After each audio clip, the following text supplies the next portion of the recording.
Salut, c'est Exoa pour exoaware.fr. Aujourd'hui, on va tester la tablette Galaxy Note 8 de chez Samsung, un produit que vous pouvez retrouver aux alentours de 400 €, mais il y a souvent des offres commerciales par Samsung ou par différents sites internet, donc n'hésitez pas à chercher. Je voulais vous parler de cette tablette parce que premièrement déjà elle a des caractéristiques assez intéressantes, mais surtout c'est la concurrente directe de l'iPad mini. Donc si vous n'aimez pas Apple ou iOS, ça peut être un produit qui peut vous intéresser. Comme toujours, on va faire un peu un tour du packaging, des caractéristiques et des fonctionnalités de la tablette, et je vous laisserai mon avis, bien sûr, en fin de vidéo. Donc on va commencer avec le packaging. On retrouve une boîte en carton recyclé, donc ça c'est toujours un petit plus pour l'environnement.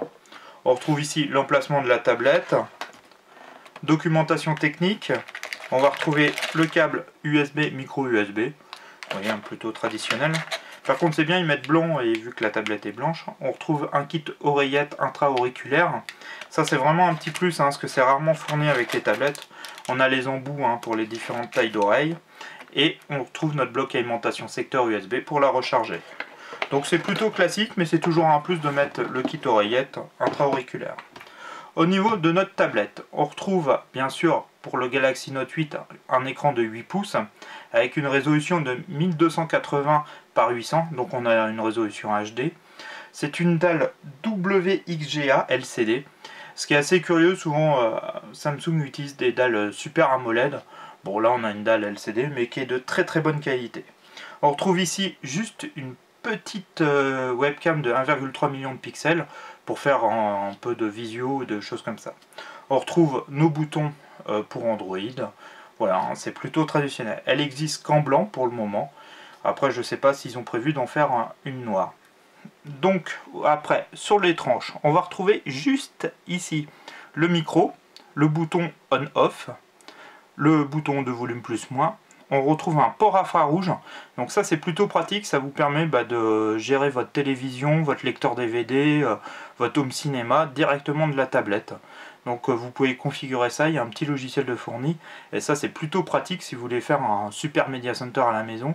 Vous avez plus qu'une, vous avez la tablette qui fait télécommande en même temps. Donc ça pas mal. On retrouve en bas notre petit stylet Wacom, on va revenir dessus par la suite. On retrouve de chaque côté deux grilles pour les haut-parleurs, notre prise micro USB qui est USB 2 et qui est aussi MHL. Donc ça c'est plutôt pas mal. Vous voyez, il n'y a presque rien. On retrouve juste ici l'emplacement pour la micro SD qui va jusqu'à 64 Go. Ici, petit port jack 3,5 pour la sortie audio, plutôt traditionnel. On retrouve un dos tout en plastique blanc avec un capteur photo de 5 millions de pixels qui prend bien sûr aussi des vidéos. Donc vous voyez, la tablette au niveau des caractéristiques c'est plutôt traditionnel. On va retrouver au niveau vraiment caractéristiques techniques, on va retrouver un processeur Exynos quad-core à 1,6 GHz, donc c'est quand même assez puissant. On retrouve 2 Go de mémoire RAM, on a là la version 16 Go, mais elle existe aussi en 32 Go. On va avoir une batterie de 4600 mAh. On va retrouver du Wi-Fi A, B, G et N sur deux fréquences, le 2,4 et 5 GHz. On va retrouver bien sûr du Bluetooth 4.0. On va avoir le GPS. On va avoir aussi une version qui n'est pas encore sortie en France, qui est 4G et qui permettra aussi de téléphoner. Donc je vois peu d'intérêt, mais bon, ça peut toujours être pratique. Au niveau du poids, elle fait 340 grammes, ce qui est plutôt assez léger, c'est agréable à tenir, ça tient d'une main, mais il faut avoir quand même des mains assez costauds.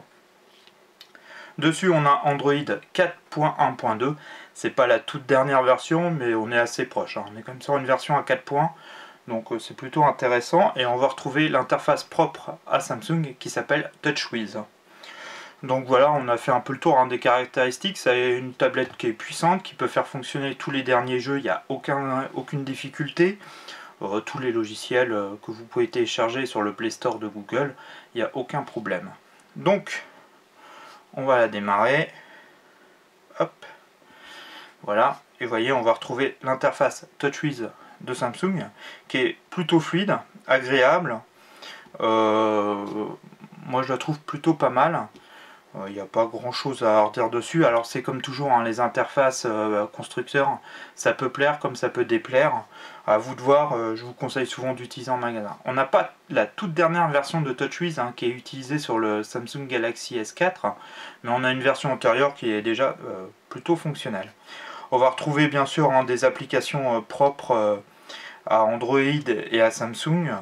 Donc on va retrouver S-Voice, qui est le concurrent de Siri, mais quand même pas aussi performant. Je pense qu'il y a encore un peu de travail par la part de Samsung. Et puis bah, vous allez pouvoir télécharger hein, toutes vos applications. Donc je reviens pas hein, sur Android, parce que on a déjà fait le tour, il y a déjà eu plusieurs vidéos dessus.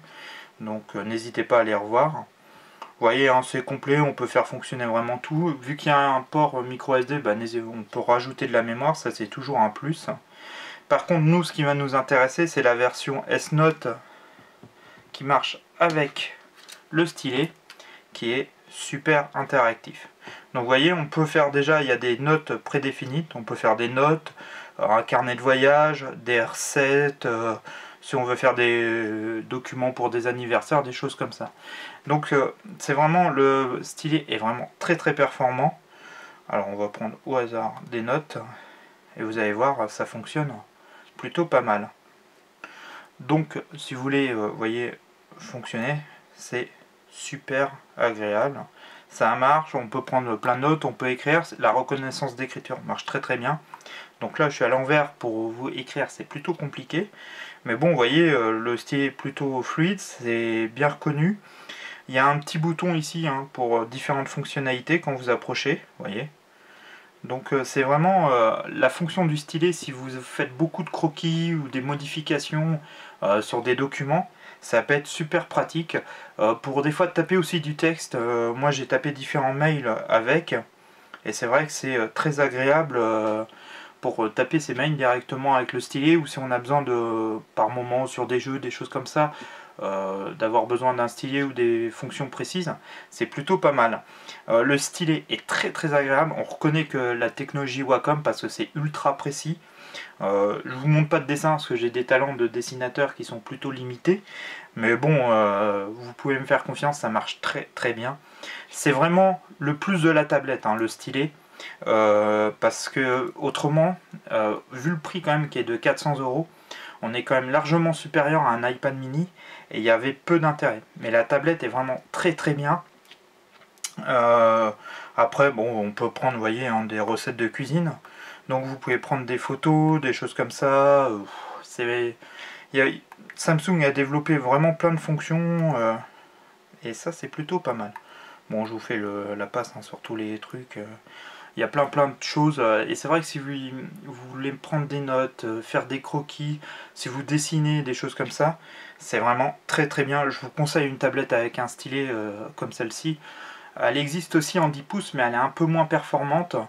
Mais le 8 pouces, l'avantage moi je trouve toujours, c'est que pour se balader c'est vraiment génial. Donc voilà, ça c'est vraiment le plus de la tablette.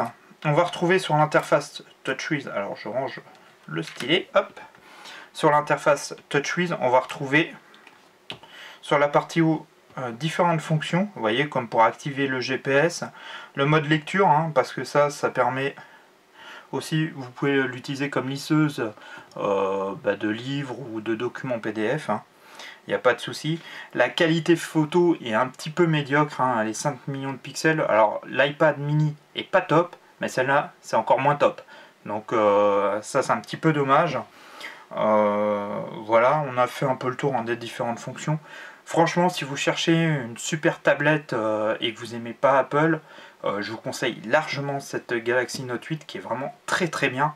Le seul, alors on va venir sur mon avis, pour moi il y a plusieurs défauts. Le premier est quand même le prix, mais bon, on arrive souvent à trouver, comme je vous disais, des offres de 50 € de remboursés. Donc ça a fait à 350, on arrive quand même on est un peu au-dessus d'un iPad mini. Bon, après si vous avez vraiment besoin de prendre des notes, des croquis, des choses comme ça, elle est vraiment très très bien. L'écran est quand même de meilleure qualité que celui de l'iPad mini. Est vraiment une très bonne qualité, très agréable, c'est fluide, ça fonctionne très bien. Vraiment, vraiment une super tablette. Vraiment le défaut, ouais, c'est le prix et la finition. Alors moi, vous savez, j'ai toujours un souci avec la finition chez Samsung. La finition en plastique à 400 euros. Je suis... Ouais. Chez Samsung, si un jour, je sais que c'est leur spécialité, c'est tout faire en plastique, mais quand même, dans l'aluminium ou le verre, c'est quand même un peu plus classieux, c'est quand même un peu plus sympa. Autrement, le poids est très léger, ça c'est l'avantage du plastique, mais ouais, la finition, je suis pas super fan de cette finition, mais c'était comme les Galaxy S que j'ai pu tester, la finition en plastoc c'est pas mon truc. C'est vrai, je préfère une finition de l'iPad mini qui est tout en aluminium que je trouve super jolie. Je trouve ça vraiment un plus, ou par exemple comme chez Sony qui utilise du verre minéral, c'est vraiment autre chose quoi. Autrement, ouais, très, très bon produit si vous recherchez un concurrent de l'iPad mini, mais vraiment un concurrent, pas comme la Nexus 7. Vous l'avez, il est là, et sous Android, et le stylet est ultra performant. Ça, c'est vraiment le plus de la tablette. C'est vraiment. Après, si vous n'avez pas besoin de stylet, que 8 pouces, ça vous n'êtes pas super intéressé, prenez une Nexus 7, hein, c'est aussi bien. Et ça sera surtout moins cher. Bon, après. Là, c'est vrai qu'on a quand même le port micro SD qui est un plus aussi, hein, si vous utilisez beaucoup de mémoire. Donc, ouais. Non, mais c'est un très très bon produit, hein, je vous le conseille sans difficulté. Moi, ce que je regrette, ouais, c'est le prix qui est un petit peu élevé quand même. Et puis la finition en plastique, dommage. L'appareil photo, j'ai toujours un peu de mal pour l'utilisation de l'appareil photo sur tablette. Après, hein, il y a des utilisateurs. Je suis pas super fan, ça fait pas des super photos. Je trouve que maintenant, on a des téléphones ou des appareils photo qui sont beaucoup plus performants, autant les utiliser. Donc voilà, mais ça peut être, si vous êtes étudiant ou des choses comme ça peut être un super outil de travail. Surtout quand on prend des notes, la reconnaissance d'écriture marche très très bien. Donc vraiment un petit plus quoi. Je reviendrai vous faire d'autres vidéos sur cette Galaxy Note parce que j'ai à peu près tous les accessoires qu'on m'a fournis. Donc je vais pouvoir vous essayer une autre vidéo, on fera un test à peu près de tous les accessoires qui peut avoir, une grosse partie des accessoires que peut avoir cette Galaxy Note 8. Donc je voulais comme toujours vous remercier parce qu'on approche bientôt les 2000 abonnés sur YouTube et pareil sur le site vous êtes de plus en plus à me suivre, donc c'est vraiment avec un pur plaisir que je réponds à vos commentaires ou que des fois vous me laissez des messages. En ce moment on arrive là sur la période des vacances, donc c'est un peu ralenti, mais bon vous inquiétez pas, tout l'été il y aura des tests, j'ai plein de choses en retard. Mais vous inquiétez pas, je suis toujours présent, je fais toujours des tests et je vous laisserai toujours mes avis sur plein de choses. Et puis j'espère à très vite sur exoaware.fr. Allez, ciao!